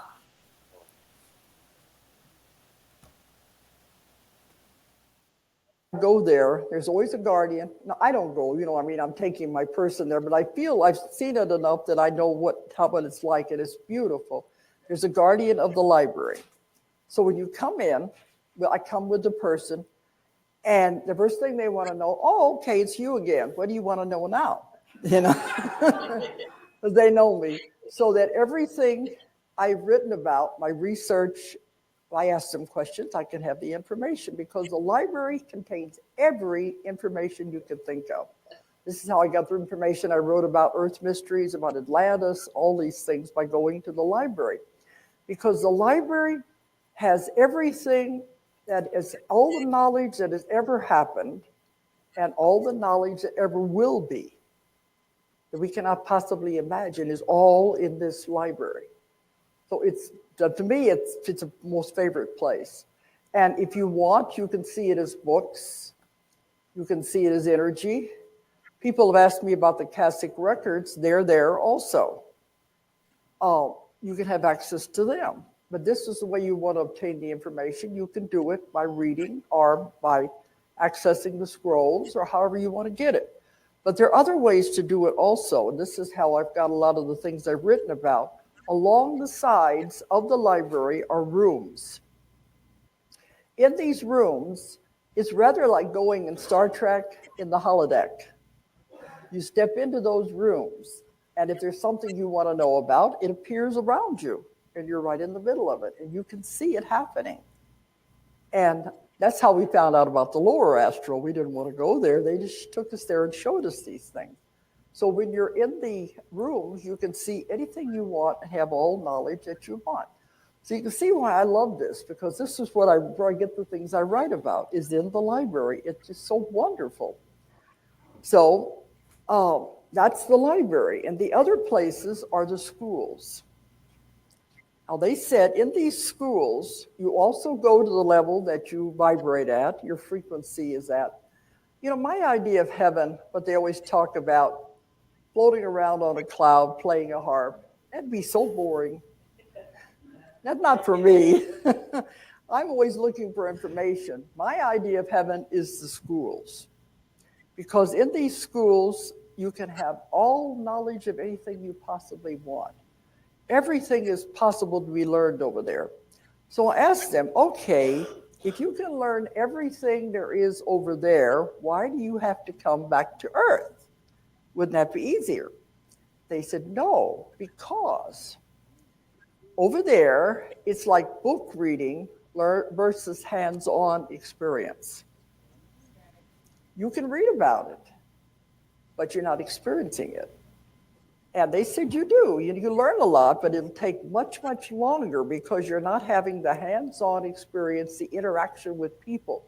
Because they said, yeah, you can read about love, hate, jealousy. You say, well, it's not hard. I can do that. But you get down here and you get in the middle of it, everybody else's emotions. It's not easy at all. But you learn so much more than you would over there. It's just like if you went to college and took chemistry. You can read about chemistry, you can read about the chemicals, but do you really understand it till you go into the library and start mixing the chemicals? You have to have the hands-on experience.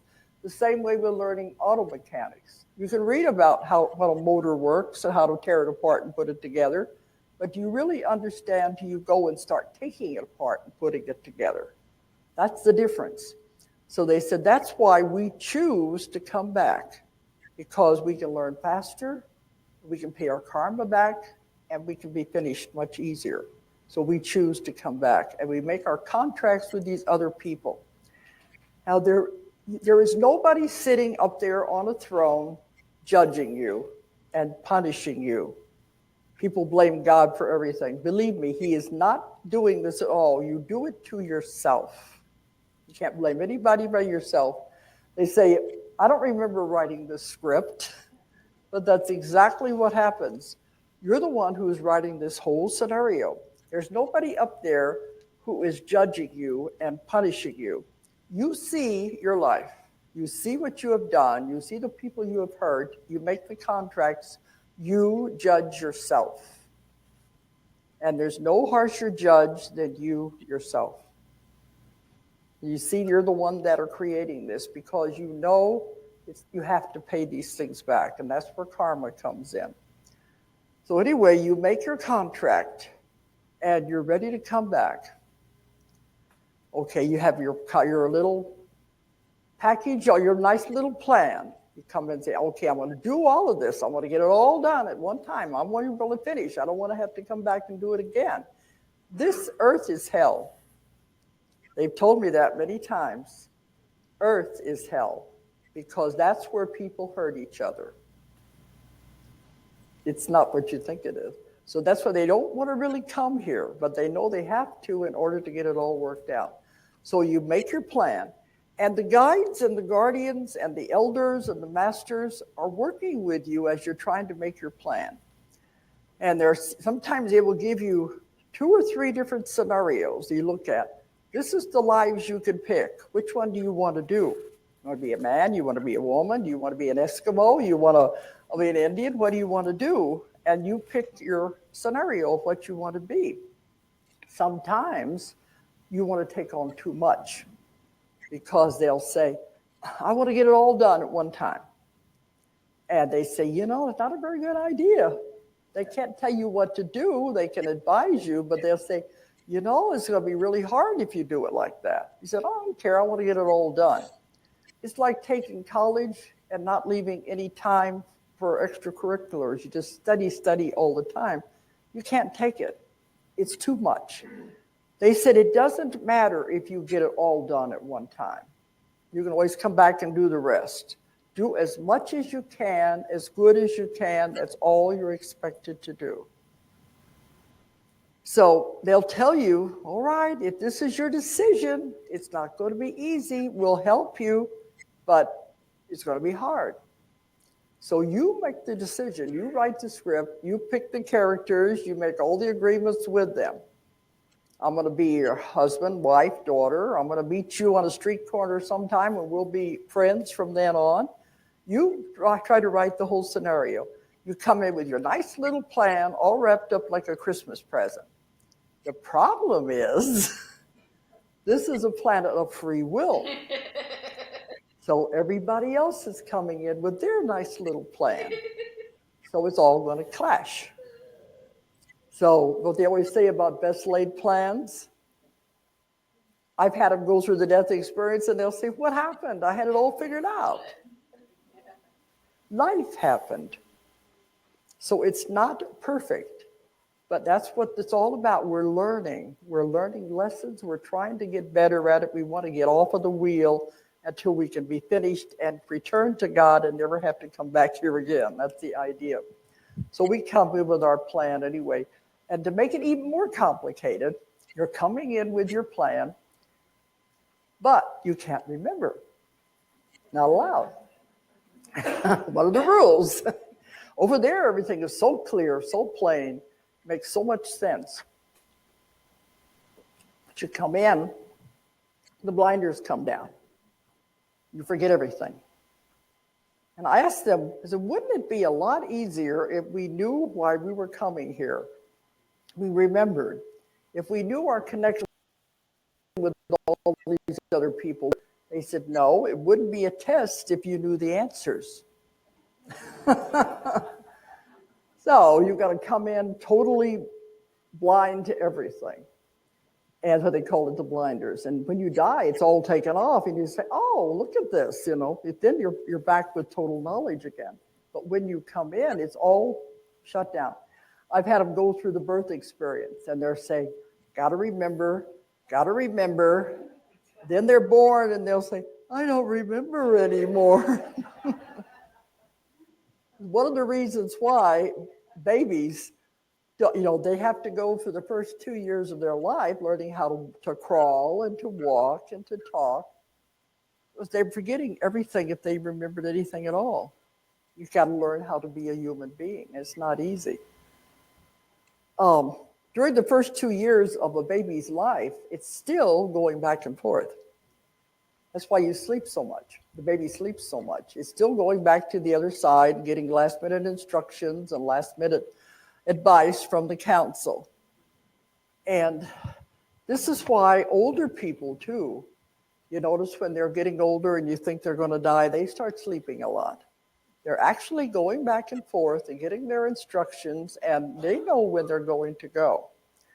Now, I said in the beginning, try to leave some time for some questions here. Really quick. Pat, you look like you're thinking about something. Oh, it's incredible. Yeah. I mean, it's so good for me to hear this stuff again. I haven't listened to her for, it's been just a month or so, but no, I'm really enjoying it. Great. Yeah, I wanted to ask if you had anything to talk about, or if you're just listening. Nothing to talk about yet. Well, I do want to share that this is my mom is at the end right now, and my last conversation to her was, I said, Mom, please know you don't have to hold on for us. We're good with, and I've had the conversation with her about at her passing to look for the light, and her sister and her mom and dad, because they're pretty clear that they'll be there waiting for her. And it's so beautiful. It's so beautiful. Thanks. Yeah.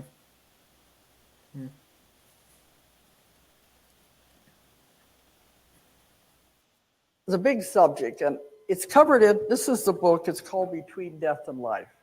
People always say, don't you have that backwards? It's supposed to be between life and death. No, it's between death and life. Whole new existence between what you think it is. I wrote this, it's been 15 years ago. It's in 20 different languages all over the world and more coming. So people said it's very important, but it has all of the questions you could possibly want. It's a big subject, so I can't cover it all. I'm trying to hit the basics here. But you see, where was I at there? Okay, you get down here then, and you have to start all over again with everything. Oh yeah, the exit plan. Part of your plan that you make, your contract, you decide how you're going to die, how you're going to exit. You got to have a way to get out of the body. Nobody dies until they are ready to die. That may sound cold, may sound hard to understand. They don't know this consciously, but on the other part where they have made their plan, they know they are planning to go out at a certain time. They know how they're going to do it. They say, well, it'd be interesting. I think I'll go out in a train wreck. I haven't done that for a while, so let's try that, you decide how you're going to do it. And you're the one that actually makes the plan of how you're going to leave the body when the time comes. You go out in groups. Some people come in groups. They like to be in groups, and they'll say, okay, we're going to go out on an earthquake. We'll go out together. Are we going to go out with 9/11? Nothing is ever an accident. It's all planned ahead of time. So when you look, these things, you can look at all of this from a totally different perspective.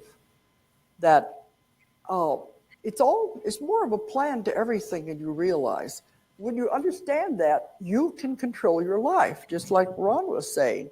I give lectures on that too. Once you realize everything in your life you have put there, you have created, you have done it. People don't like that because sometimes their lives are a mess. But when they realize you have put it in your life, if you've created it, you can just as easily uncreate it. Once you realize the power that you have, we are a creative being. We can do anything we want. But I like to think sometimes if the person makes changes in the way they want to go out, they can stay longer if they want to. Because I've had so many different things like this happen. But really, when it comes time to go, you have decided to go. Dr. Bonnet, who spoke here the last 2 years, I published 3 of his books, and he's a wonderful man. He was 45 years as a doctor, and he was the head of a hospital, and he was trying to teach how our minds heal the body. And he said that when he was in the hospitals, they would have a code blue, somebody with a heart attack, and it was an older person. He was taking his own sweet time getting to the room because he said he knew they wanted to go. Why keep them here? And he was waiting for, they want to go, let them go. And he said a lot of times he'd be standing around the bed with the other relatives and they're all crying and everything. And he was telling them, let grandma go. She doesn't want to be here anymore. They're the only ones holding on to. He said she's sick, she's tired, she wants to go. But it takes another way of looking at all of this. And I don't know if this is bothering you or not, but people say when they realize what it's really about and where they go, and it's so extremely beautiful over there, their home, and they're so happy that you wouldn't feel bad about it. So there's a whole lot more to it, but Julie, you back there?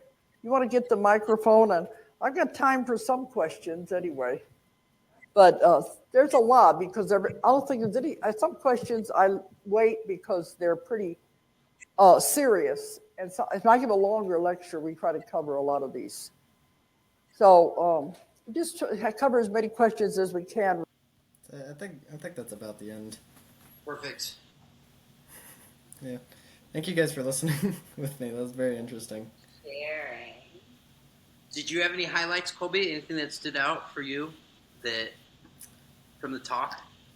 I mean, really everything. Yeah. I mean, this is the second time I watched it, but it's still such a crazy idea and such. It totally changes your perspective on everything, like what you want to do with your life, how you treat people, how you treat time, and death, like all those things. And it is incredible to think about that this is just part of a larger process. You put yourself here, everything is purposeful. Yeah, and that was my main takeaway, I guess. Wow. Yes.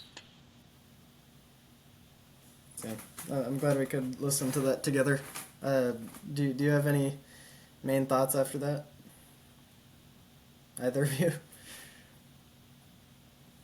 I just wanted to mention that Dolores Cannon's daughter is still continuing her work. Dolores passed a few years back, and that her daughter continues her work along with a colleague. So if you're interested in Dolores Cannon, you can still, yeah, there's, yeah, and like she said, she's the researcher of all researchers. So like, yeah, you could either whatever your interest is, or this seeking impulse that brings you joy, man. She's a resource, this lady.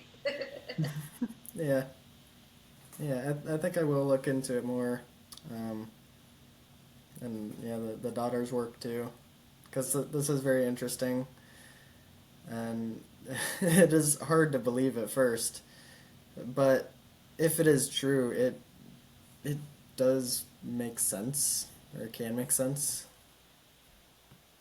I mean, of course, I still have a lot of questions, but doing more research It's cool. may answer them. One of the things, the thing she said about no one's there to judge you. You judge yourself, and you see your actions through other people.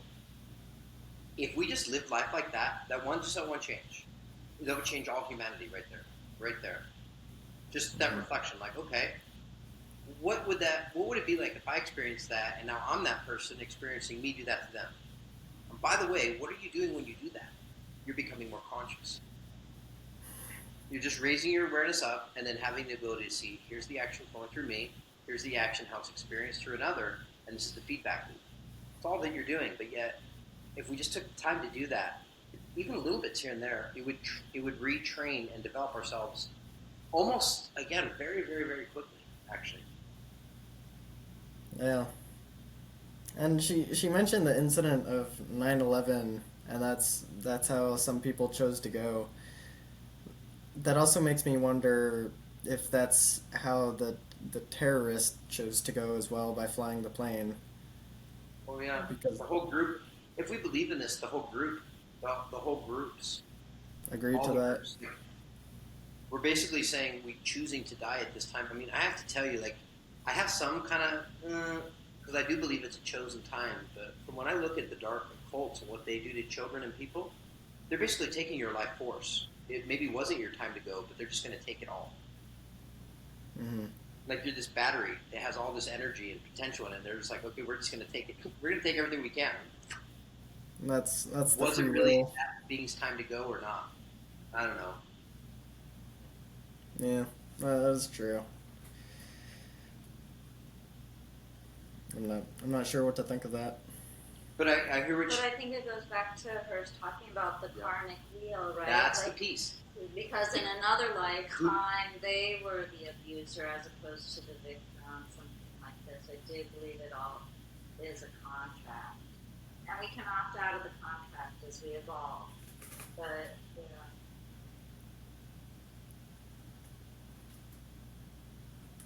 I'm sorry. Could you say that again? I didn't quite oh, I catch. was just saying that I liked what she said about, we'll come back and this time I'll be the husband and you be the wife. Hmm. And I think in these great crimes against humanity, or Patrick talking about this child coming in that was abused, the only way that makes sense for me is what she said with, okay, that child was the abuser in the past life. They chose to come in and to be the one receiving so that they could get the message. Because otherwise, that doesn't make any sense to me. Hmm. That would be for the like the cycle of karma, like she was saying. Yeah.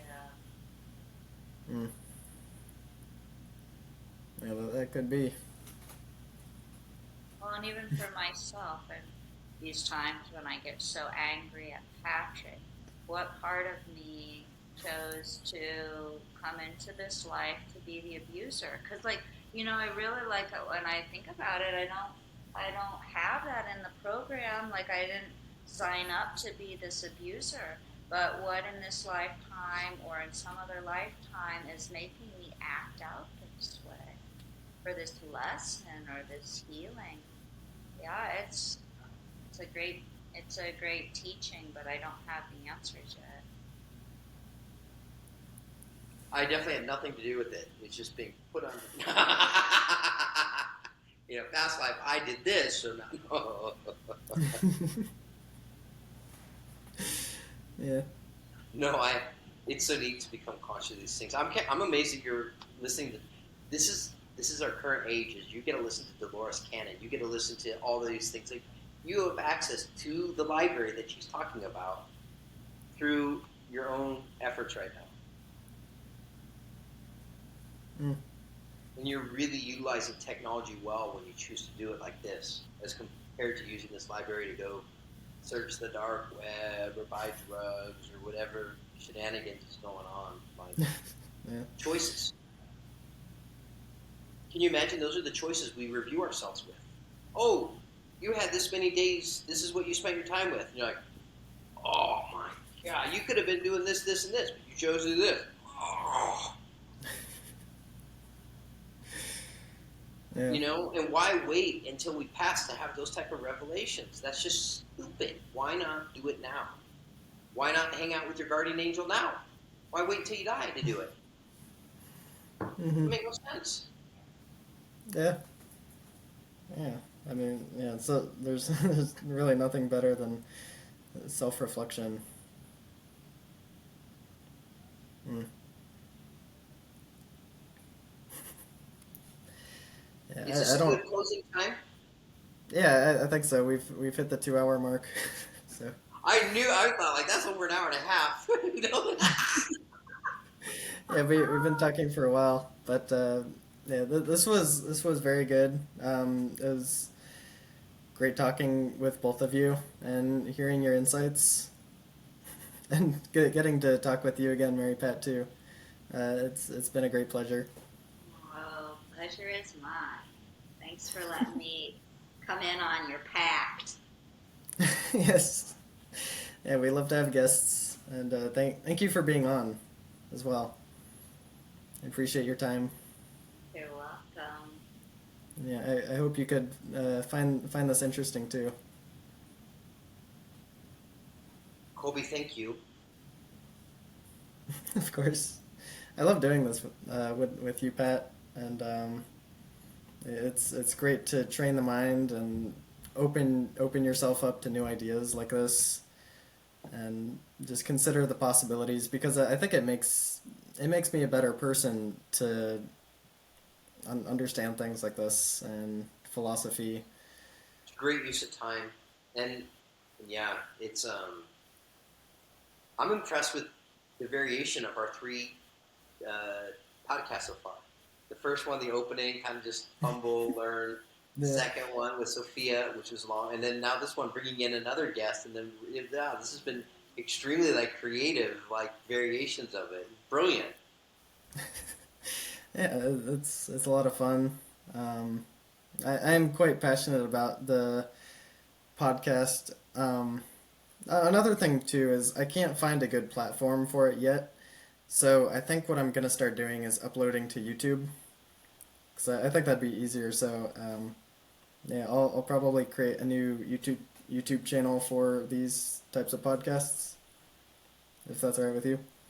That's incredible. Honored. I was thinking the same. Is that how neat to be able to get these on the different platforms? I know there's many options, but yeah, I think that's a great place to start.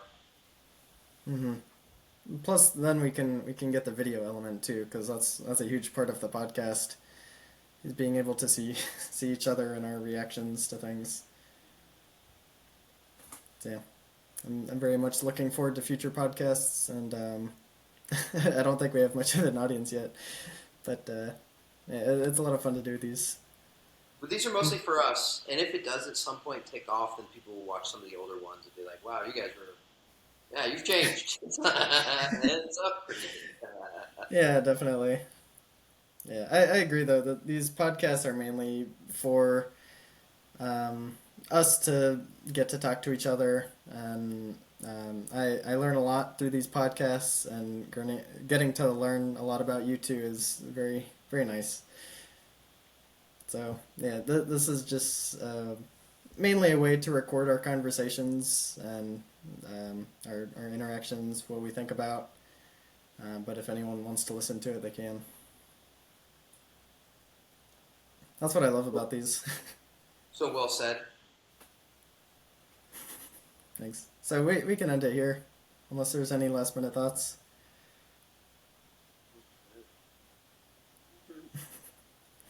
All right. Thank you, Colby. Yeah. I love you, Pat. Love you. And again, Mary Pat, it was very nice getting to see you again. Thank you. Oh, so great. Thank you. Bye. Bye.